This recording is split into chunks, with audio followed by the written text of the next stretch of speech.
Recourir à la République fédérale du Nigeria pour faire face aux événements du 7 décembre n'est en rien un signe de faiblesse ou d'incapacité, c'est au contraire un acte de grandeur et de clairvoyance. La réponse du Nigeria sous le mandat de la CEDEAO a été une réponse à la requête du Bénin, des autorités béninoises.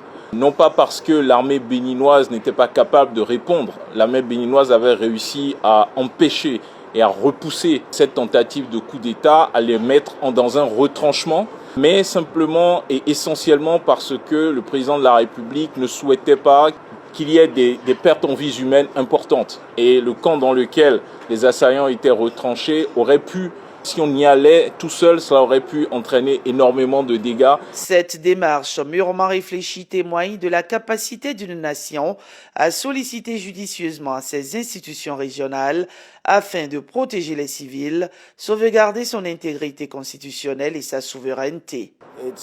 Le Bénin constitue un modèle et un exemple pour les autres pays dans l'utilisation des mécanismes de l'institution communautaire. Dès le début, mon frère et moi avions échangé étroitement. Grâce à notre réaction rapide et à une communication efficace avec plusieurs de nos collègues, nous avons pu déjouer cette mutinerie visant à porter atteinte à la démocratie par un changement inconstitutionnel de gouvernement. Le gouvernement nigérian a pleinement joué son rôle dans ce processus.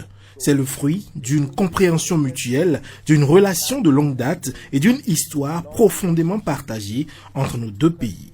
Une fois les plans des ennemis de la démocratie déjoués par la vaillante armée républicaine, garante des institutions, le Bénin respire à nouveau, solide, stable, résolument debout et ouvert au monde. Aujourd'hui, à Cotonou, à Parakou, à Natikengu, à Tchaourou ou partout sur le territoire national, la vie continue, les activités continuent.